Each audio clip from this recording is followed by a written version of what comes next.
Grand ఆషాఢం sale 10 రూపాయలకే fancy చీర 100 రూపాయలకి పట్టు చీర గీతా కృష్ణ సిల్క్స్.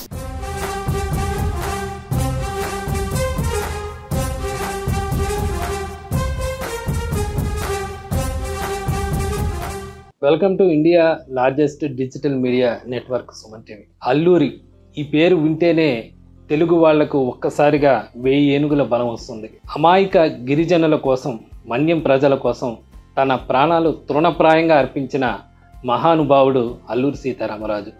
ప్రస్తుతం ఆయన 126వ జయంతి ఉత్సవాలు జరుపుకుంటున్నారు. ఈ సందర్భంగా ఆయన మనవడు శ్రీరామరాజు ఉన్నారు. అల్లూరి జీవిత విషయాలు ఒకసారి ఆయన మాటల్లో గుర్తు చేసుకుందాం.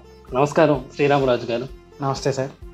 మీరు అల్లూరి వంశంలో జన్మించారు. అల్లూరి సీతారామరాజు మనవడుగా ఉన్నారు. ఏమనిపిస్తుంది? ప్రస్తుతం 126వ ఆయన జయంతి జరుగుతుంది. తెలుగు రాష్ట్రాలు ఆయన విప్లవ గాథలు మరోసారి గుర్తు చేసుకుంటున్నారు. ఎలా అనిపిస్తుంది?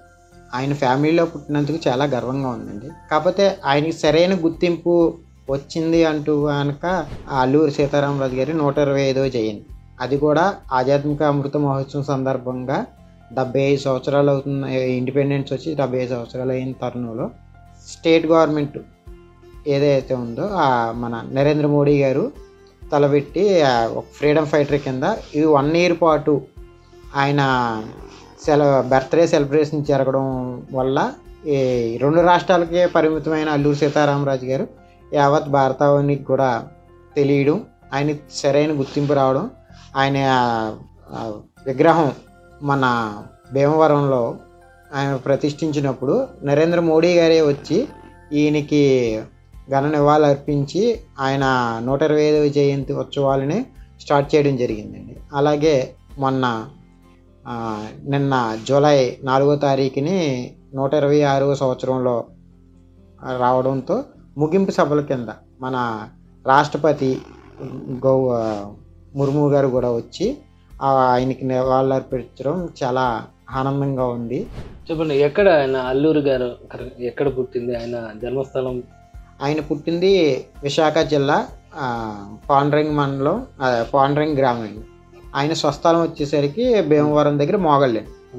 అమ్మమ్మ గారి ఇంట్లో పుట్టారు. అక్కడ అమ్మమ్మ గారి ఇంట్లో పాండ్రంగ్లో పుట్టారండి. మీరు ఆయన తమ్ముడు కొడుకునండి. ఆయన అల్లూరి సీతారామరాజు గారికి ఒక చెల్లి, ఒక తమ్ముడు. తమ్ముడు ఉన్నారు. చెల్లి పేరు సీతమ్మ, తమ్ముడు సత్యనారాయణరాజు. సత్యనారాయణరాజు గారికి 3 అబ్బాయిలు, 2 అమ్మాయిలండి. 3వ అబ్బాయి గారి అబ్బాయినండి. అబ్బాయి మీరు అంటే మీ తాతగారు చెప్తూ ఉండేవారా? వాళ్ళ సోదరుడు అన్నగారైనా సీతారామరాజు గురించి చిన్నప్పటి నుంచి మీకు అన్ని విషయాలు చెప్తూ ఉండేవాళ్ళ? ఆయన ఎట్లా విప్లవ పోరాటాలు చేసిందని తెలుసుకుంటూ ఉండేవాళ్ళ? ఆయన జరిగింది ఏంటంటే, చిన్నప్పుడు నా చిన్నప్పుడే మా తాతయ్య గారు కూడా చనిపోయారండి. కాకపోతే మా నాన్నగారు, అత్తయ్యలు ఇలా మాట్లాడుకునేటప్పుడు విన్నది ఏంటంటే, తాతయ్య గారిని చిన్నప్పుడు బుచ్చిబాబు అని పిలవడం, ఆయనకి కొంచెం చిన్నప్పటి నుంచి కూడా కొంచెం దేశభక్తి అయ్యి ఉండడం, ఇలా బ్రిటిష్ ఆగడాలకి వెళ్ళి కొంచెం చెల్లించి ఆయన తపస్సు చేసుకుందామని దారకొండ అనే ఊరిలో అక్కడికి వెళ్ళడం, తపస్సు చేసుకుంటుంటూ అక్కడ ఉన్న గిరిజనులను పెట్టి ఇబ్బందులు చూసి చెల్లించి ఆయన ఈ పోరాటంలోకి రావడం అనేది జరిగింది. ఆయనకి అందరూ అనుకుండేది ఏంటంటే ఒక ఫ్రీడమ్ ఫైటర్ కింద చూస్తున్నారు. ఆయనలో ఒక డాక్టర్ ఉన్నారు, అంటే మూలిక వైద్యం చేసి వాళ్ళకి గిరిజనులకు కూడా చాలా హెల్త్ పరంగా కూడా అన్ని చూసేవారు. తర్వాత చిన్నతనం నుంచే విప్లవ భావాలు ఉండేవి, అందుకే స్కూల్లో విద్యాభ్యాసం కూడా. అవును, ఆయన 10వ తరగతి దాకా చదివారండి. నెక్స్ట్ ఏంటంటే ఆయన కర్రసాము నేర్చుకున్నారు, కత్తి యుద్ధాలు, గుర్రపు స్వారీలు, అలాగే జ్యోతిష్య శాస్త్రం, మూలిక వైద్యం, వాస్తు శాస్త్రం, ఇవన్నీ కూడా బాగా వచ్చాయి. అందరూ చూసేది ఏంటంటే మనకి ఏదైతే ఎక్కువ దేని మీద అయితే ఎక్కువ వర్క్ చేసామో దాన్నే ఫోకస్ చేస్తారు. ఆయనకి ఈ విద్యలన్నీ కూడా ఉన్నాయి. ఆయన 20 ఏళ్ళకే ఉత్తర భారతదేశ యాత్రకు కూడా వెళ్ళిపోయారంటారు. చాలా కాలం అక్కడే ఉండిపోయారు. అక్కడ రకరకాల వ్యక్తులను కలిశారు, అక్కడ తపస్సు చేశారు, మీరు చెప్పిన జ్యోతిష్ శాస్త్రం ఇవన్నీ కూడా అక్కడే నేర్చుకున్నారు. రకరకాల ప్రాచీన సంబంధించిన విద్య కూడా నేర్చుకున్నారు, విలు విద్య లాంటివి కూడా చెప్తుంటారు. అంటే ఎక్కడికి వెళ్ళారు ఆయన కొంతకాలం? ఆయన కొంత ఎవరికి తెలియదని చెప్తారు కదా, ఏదో రహస్యంగా వెళ్ళిపోయారు, మళ్ళీ దాదాపు ఒక 2 సంవత్సరాల తర్వాత మళ్ళీ వచ్చారు అని ఏదో అంటారు. మీకేమన్నా చిన్నతనంలో చెప్పారా ఎక్కడికి వెళ్ళారు? ఆయన ఉత్తరాది యాత్రలకు వెళ్ళారండి. ఉత్తరాది యాత్రలు చేయడానికి ఇప్పుడంటే మనకి వెహికల్స్ వచ్చేసి ఫ్లైట్లు అయ్యి వచ్చేసాయి, కానీ అప్పుడు అవి ఏమీ లేవు కదండి, బై వాకే వెళ్ళాలి. అటువంటిది 2 times వెళ్ళారండి. 2 times కూడా ఉత్తరాది యాత్రలు వెళ్ళారు. ఈయనకి కాళికామాత అంటే బాగా ఇష్టం, శివుని పూజించేవారు, కాళికామాతను కూడా ఎక్కువ పూజించేవారు. ఇంచుమించు బ్రిటిష్ ప్రభుత్వం 40 లక్షలు ఖర్చు పెట్టి 2200 మంది బ్రిటిష్ దళంతో ఒక చిన్న ఏజెన్సీ ప్రాంతాన్ని జల్లిడేసి ఎతికినా సరే ఈయన ఆచూకీ తెలియకపోవడం, ఆ రోజుల్లోనే ఈయన ఆచూకీ తెలిపితే 10,000 రూపాయలు ఇస్తానని చెప్పి బ్రిటిష్ ప్రభుత్వం స్టోన్ మీద రిలీజ్ చేయడం ఇవన్నీ కూడా జరిగాయి.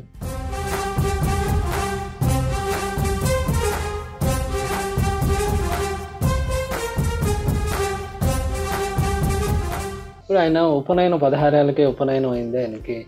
అన్నవరం సత్యనారాయణ స్వామి సన్నిధిలో 16 ఏళ్ళకి ఉపనయనం జరిగింది. అంటే ఆయన ఇప్పుడు సీతారామరాజు అనే పేరు ముందు రామరాజు అని ఉంది, తర్వాత ఆయన అది అల్లూరి, ఆయన అసలు పేరు అల్లూరి శ్రీరామరాజు అని. అది ఏంటంటే చిన్నప్పటి నుంచి కూడా సీతారాములు అంటే ఎప్పటి నుంచో పూర్వం నుంచి అందరికీ తెలుసు, రాముని రామరాజు అనేవారు. సీతారాముల గుడి కూడా సీతారాముల గురి, సీతారాముల గురి. ఈయన ఏంటంటే శ్రీరామరాజు అయ్యి ఉండి ఈయన సాధువు కింద ఎలాగ వచ్చారు, వచ్చిన తర్వాత ఈ మన్యులో తిరుగుబాటు జరుగుతుంది, ఆ తిరుగుబాటుదారుడు పోయారు. అప్పుడు బ్రిటిషర్స్ మద్రాసు ప్రభుత్వానికి రాసిన లేఖలో శ్రీ బదులు సీతారామరాజు అని రాశారు. శ్రీ అనే దాని బదులు సీత అనే మనకి కొంతమంది ఆయన సీత అనే అమ్మాయిని ప్రేమించారు, అందువల్ల ఆయనకి సీతారామరాజు అనే పేరు వచ్చిందని మనం చూస్తే కొన్ని సినిమాల్లో కూడా అల్లూరి సీతారామరాజు గారి సినిమా కృష్ణ గారు తీసిన తర్వాత ఆ ఫిక్షనల్ పెట్టారండి, అట్లా పెట్టారు. సీత క్యారెక్టర్ అంటే ఇప్పుడు కమర్షియల్ గా ఇప్పుడు స్వాతంత్ర సమర యోధుడు సినిమా డైరెక్ట్ గా ఆయన ఎలా తీసేస్తే కమర్షియల్ గా ఆడదనే అంగులు కూడా ఉండాలనే ఉద్దేశం మీద ఇలా పెట్టారు. ఆయన ఏ పోలీస్ స్టేషన్ మీద దాడి చేసినా వాళ్ళ స్నేహితులకి లెటర్ రాసిన, అమ్మకి లెటర్ రాసిన శ్రీరామరాజు అనే అల్లూరి శ్రీరామరాజు అనే తెలుగులోనే సంతకం పెట్టేవారు. పోలీస్ స్టేషన్ మీద దాడి చేసిన తర్వాత ముందుగా చెప్పి పోలీస్ స్టేషన్ మీద దాడి చేసి ఆయుధాలు అయ్యి స్వాధీనం చేసుకున్న తర్వాత రిజిస్టర్ లో మెన్షన్ చేసిన తర్వాత కూడా అల్లూరి శ్రీరామరాజు అని రాస్తే ఎక్కడ కూడా సీతారామరాజు అని ఈయన చెప్పలేదు. ఈయన వాడుక భాషలో అక్కడికి బ్రిటిషర్స్ రాసిన చిన్న మిస్టేక్ వల్ల ఆయన పేరు సీతారామరాజు అయ్యింది. అంటే బ్రిటిష్ వాళ్ళు పొరపాటుగా రాయడం వల్ల అట్లా ప్రచారం జరిగింది. అంతే. అంటే ఆయన ఆ జన్మ బ్రహ్మచారి. ఇంచుమించు చిన్నతనంలోనే ఆయన దేశం కోసం అని చెప్పి 27 ఏళ్ళ వయసులో ప్రాణత్యాగం చేసుకున్న ఆత్మ బలిదానం కోరుకున్నారు. ఆయన అంతటా ఆయన వెళ్ళి లొంగిపోయారు తప్ప ఎవరు పట్టుకుంది లేదు, ఏది కాదు. అటువంటిది అంత దేశభక్తి ఉన్న ఆయనకి ఇటువంటి లవ్ అఫైర్స్ అయ్యి ఎలా ఉంటది అనేది. అంటే మీరు బంధువులు కాబట్టి, మీరు ఇంట్లో కుటుంబ సభ్యులు కాబట్టి మీకు తెలుస్తుంది మీ తాతగారు అక్కడ ఏం జరిగిన విషయాలు అంతా. మన్యంలో గిరిజనులు వాళ్ళ చూసి వాళ్ళ ఒక బానిస సంఖ్యలు పెంచేందుకు ఆయన పోరాడిన పరిస్థితి అయితే ఉంది. ఎలా చిన్నప్పుడు మీకు ఏం చెప్పేవాళ్ళు ఆయన పోరాటం గురించి? మీ తాతగారు కానీ ఎట్లా చెప్పేవాళ్ళు? సినిమాల్లో చూపించారు, బయట ఏమనుకునేవారు? ఆ ఊర్లో మీ గ్రామంలో కానీ మీ పెద్దవాళ్ళు కానీ ఏం చెప్పేవాళ్ళు? పెద్దవాళ్ళు అంటే ఇప్పుడు ఆయన వెళ్ళింది అక్కడ దారకొండ దగ్గర తపస్సు చేసుకోవడానికైనా ఆయన ఏ భోజనం అది కూడా పాలు పళ్ళు మాత్రమే భుజించేవారు. నెక్స్ట్ ఆయన మంచి జనాలను కూడా మద్యపానానికి నుంచి బయటికి తీసుకురావడం కూడా మంచి మోటివేషన్ అయ్యి ఇచ్చి దేశభక్తి అయ్యి కూడా చాటి ఒక్కొక్కరిని అసలు ఏమీ తెలియని ఇప్పటికి కూడా ఆదివాసీలు అంటే అసలు ఎటువంటి నాలెడ్జ్ ఉండదు. అటువంటి వాళ్ళ మన దేశభక్తిని చాటి ఆయన ఒక్కొక్కరిని ఒక్కొక్క మిషైల్ కింద తయారు చేసి వాళ్ళకి వైద్యం అయ్యి చేసి ఆ కాలంలోనే బ్రిటిషర్స్ ఒక 50 ఎకరాలు భూమి మన అడ్డదెగల దగ్గర పైడిపుట్ట అనే గ్రామంలో ఈ ఉద్యమాలు అయ్యి ఆప్ చేసేయమని చెప్పి బ్రిటిషర్స్ ఇస్తే అందులో కూడా మూలికలు అయ్యి వేసి దాని నుంచి మా గిరిజనులకు వైద్యం అయ్యి చేసేవారు. అదే అప్పుడు గిరిజనుల పైన పన్నులు బ్రిటిష్ వాళ్ళు పన్నులు విధించడం, పోడు వ్యవసాయం చేయటాన్ని అంటే ఏంటంటే పన్నులు చేయించుకునేవారు, డబ్బులు ఇచ్చేవారు కాదు.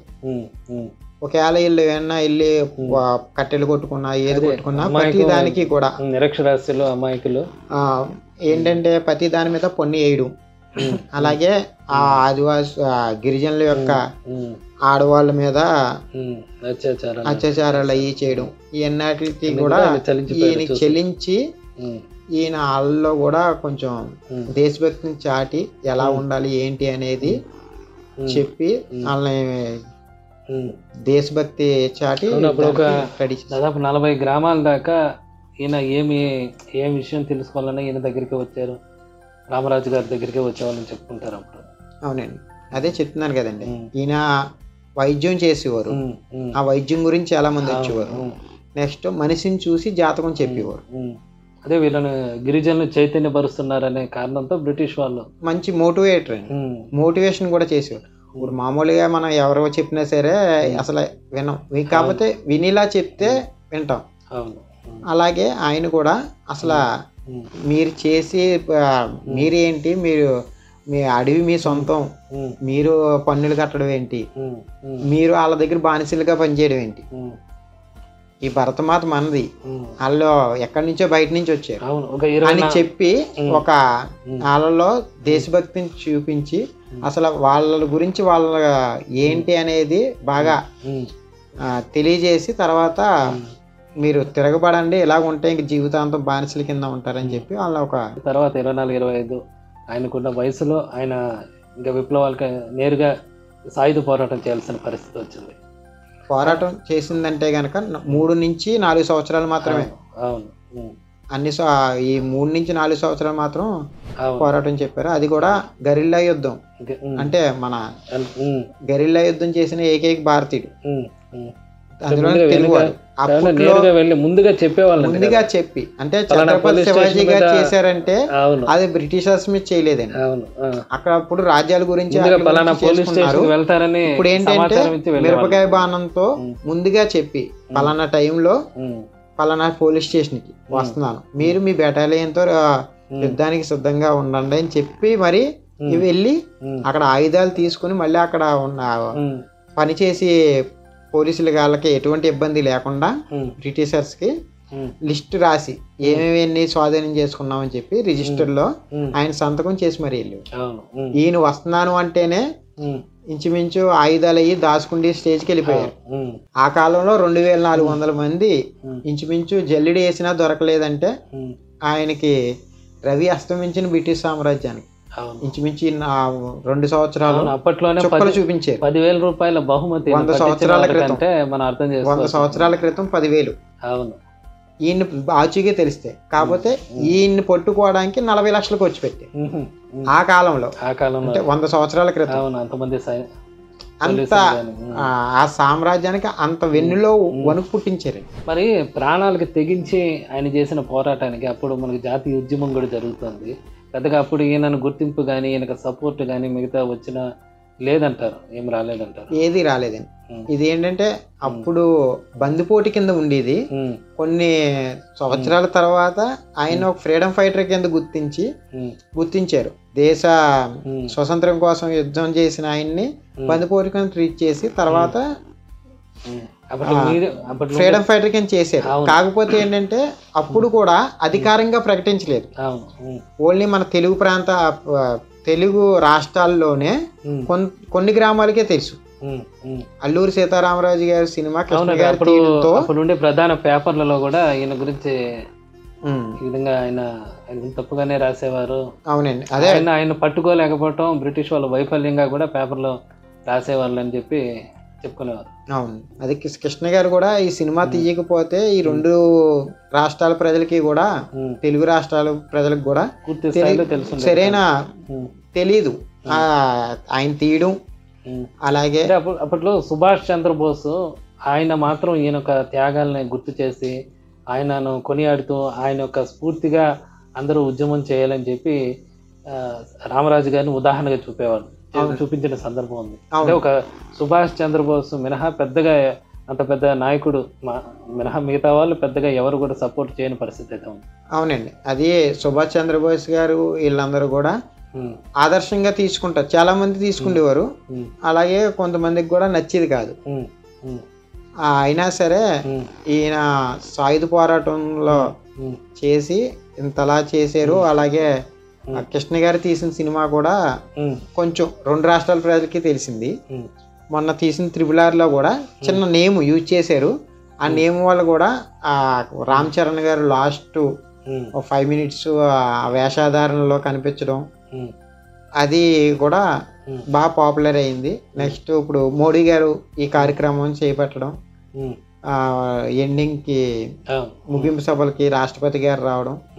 ఇప్పుడు సీతారామరాజు గారి మరణం కూడా ఆయన ఏదో 10,000 బహుమతి ప్రకటించడం జరిగింది. ఆ 10,000 గిరిజనులకు ఉపయోగపడతానే ఉద్దేశంతోనే ఆయన లొంగిపోయారంటారు. ఆ బహుమతి మీరు తీసుకోండి అని చెప్పి. ఎందుకంటే ఆయనతో పాటు ఉండే వాళ్ళని కూడా చంపేస్తూ ఉంటే చెల్లిసిపోయి, ఇప్పుడు ఈయన ఆచూకీ ఎలాగా తెలియట్లేదు అని చెప్పి గిరిజనులు పట్టుకుని వాళ్ళని చిత్రహింసలు పెట్టి మర్మంగాళ్ళ కారాలు అయ్యి కొట్టి ఎంత చేసినా చెప్పలేదు. నేను ఎవరి కోసమైతే ఇదంతా చేశానో వాళ్ళే ఇంతలా బాధపడుతుంటే ఇంక నేను చేసిందంతా వృధా కదా అని చెప్పి ఆయన అంతటా ఆయన లొంగిపోతుంటే ఈ అమౌంట్ ఏదైతే ఉందో ఆ అమౌంట్ వీళ్ళకైనా ఉపయోగపడుతుంది కదా అని చెప్పి వాళ్ళ అనుచరులతో కూడా ఇలా చెప్పండి అంటే మేము చెప్పలేను స్వామి అని చెప్పి దానికి అందరూ కూడా తిరస్కరిస్తే ఈయనే స్వయంగా అక్కడ ఆవులు కాసుకుండి కబురు బాబుతో కబురు పంపి ఇక్కడ ఉన్నాను అని చెప్పి ఆయన అంతటా ఆయనే లొంగిపోయారు. ఒకసారి మనంతటా మనం లొంగిపోయిన తర్వాత కూడా ఎన్కౌంటర్ చెయ్యరండి.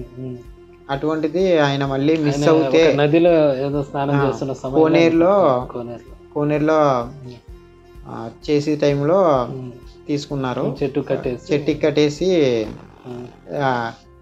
మామూలుగా అయితే కనుక చంపకూడదు, అయినా చంపేశారు.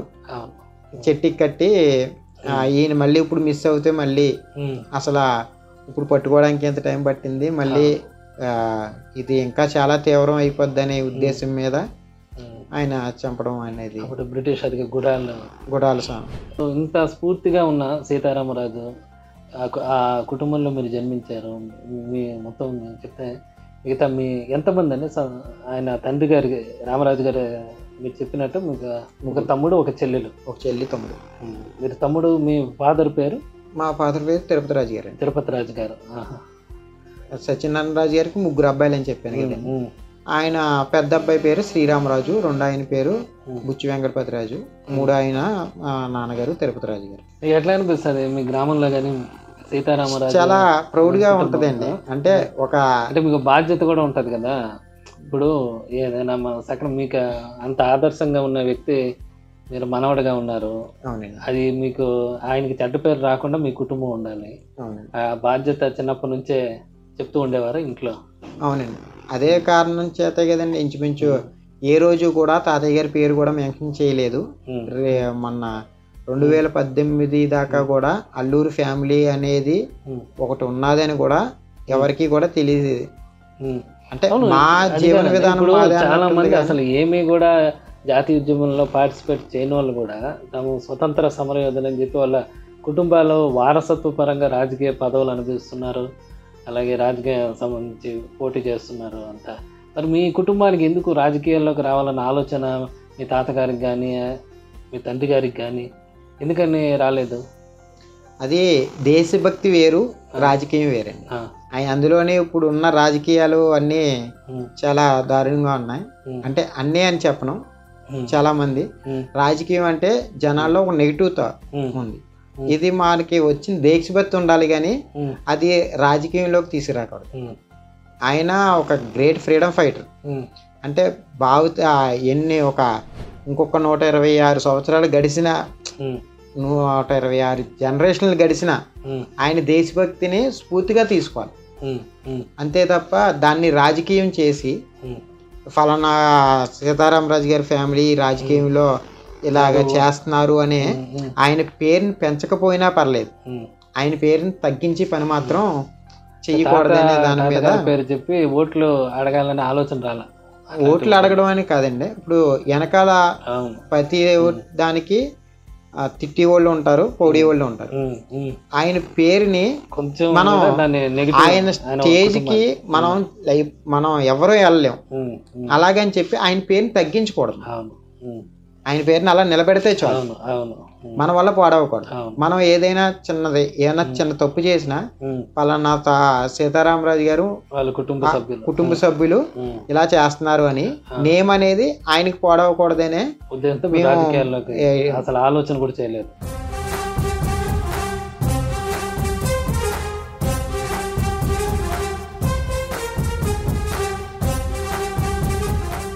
మల్లు ద్వారా ఎవరైతే ఆయన దళంలో ఉండేవారో ఆయన ఎంపీగా 52లో ఆయన పోటీ చేశారు. ఇప్పుడు మల్లు దొర గారు కానీ గంటం దొర గారు కానీ వాళ్ళ అనుచరులు ఇప్పటికి ఇంచుమించు 100 సంవత్సరాలు అవుతుంది ఈ మా యుద్ధం అయ్యి జరిగి. ఇప్పటికి వాళ్ళ మనవలు కూడా ఉన్నారు, వాళ్ళకి ఇప్పటికి ఉండడానికి కూడా ఇల్లు లేవండి.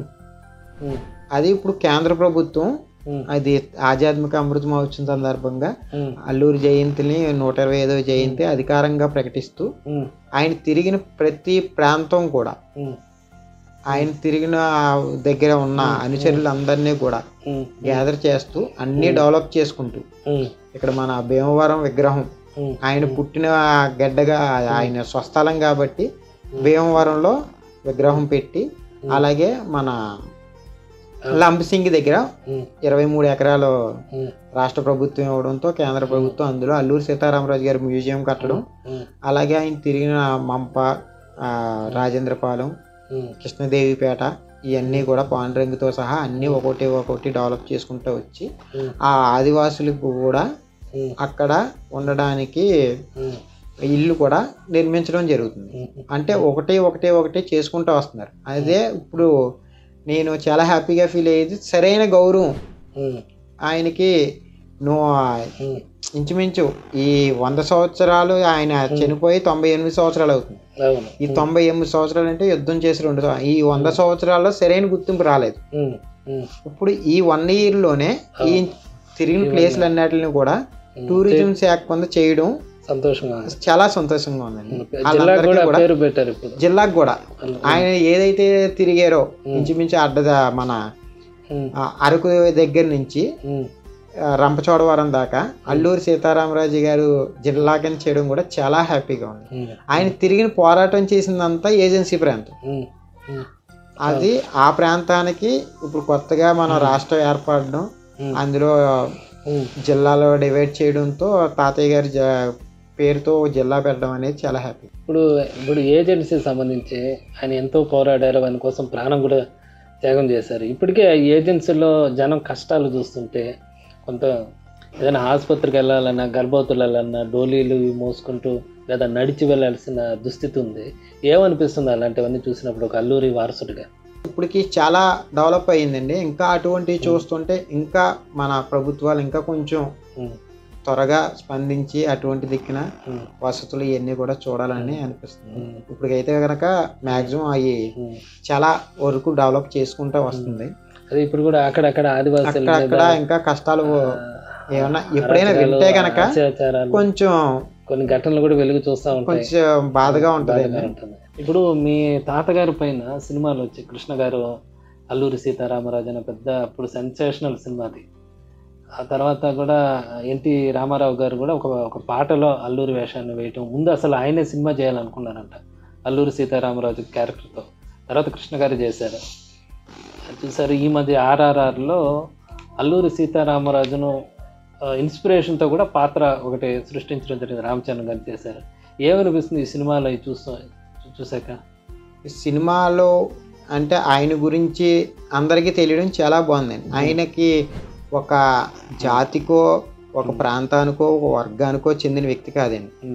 ఆ 27 ఏళ్ళ వయసులో ఆయన ఆత్మ బలిదానానికి మనం ఈ విధంగా ఆయన్ని చూసి ఇన్స్పైర్ చేసుకోవాలి తప్ప ఈయన ఒక క్యాస్ట్ పరంగానో వీటిల్లోనో ఒక చేయకుండా ప్రతి ఒక్కరికి దేశభక్తి గురించి చాటి అందరు చాలా ఇన్స్పిరేషన్గా తీసుకుని భావితరాలకి ఇలాగ అందించడం అనేది కూడా ఈ సినిమా రూపంలో చూపించడం అనేది కూడా చాలా ప్రౌడ్గా ఫీల్ అవుతుంది. చాలా కమర్షియల్ సెగ్మెంట్లో చిన్న చిన్న ఫిక్షనల్ అనేది చేస్తున్నారు, అవి లేకుండా తీస్తే ఇంకా బాగుంటుంది. చాలా హ్యాపీగా ఫీల్ అవుతుంది. ట్రిపుల్ ఆర్లో రామ్ చరణ్ పాత్ర చాలా దానికి పాజిటివ్ రెస్పాన్స్ వచ్చింది. అల్లూరి సీతారామరాజుగా అంటే అంటే అల్లూరి ఇన్స్పిరేషన్తో చేసిన పాత్రలను రాజమౌళి చెప్పారు. ఎలా ఉంది ఆ పాత్ర, మీకు ఏమనిపించింది ఒక కుటుంబ సభ్యుడిగా? అంటే అక్కడ పాత్రకి పేరు పెట్టేది తప్ప సీతారామరాజు గారు ఇలాగే ఉన్నారు, ఇలాగే చేశారు అనేది ఎక్కడా చెప్పలేదు.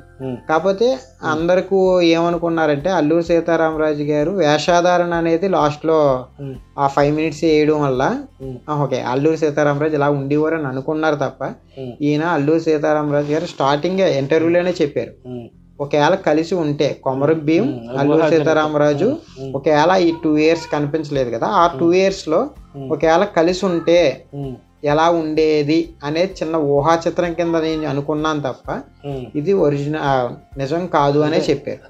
మనం చూసేది కూడా సినిమాని వాళ్ళు చెప్పిన విధంగా చూడాలి తప్ప మనం ఊహించేసుకుని అనేది కాదు. అంటే లాస్ట్ ఆ 5 minutes కూడా ఆ క్యారెక్టర్ ఆయన బాణాలు అయ్యి పెట్టుకుని యుద్ధం చేయడం, అప్పుడు కూడా బ్రిటిషర్స్ మీద తిరగబడ్డం, ఈ 5 minutes అనేది మాత్రం చాలా బాగుంది. ఇప్పుడు రాష్ట్రంలో ప్రతి ఊరిలో కూడా అల్లూరి సీతారామరాజు విగ్రహాలు పెట్టడం, ఆయన్ని స్ఫూర్తిగా తీసుకోవాలని అందరూ చెప్పడం, ఇదంతా చూస్తుంటే ఏమనిపిస్తుంది కుటుంబ సభ్యుడిగా?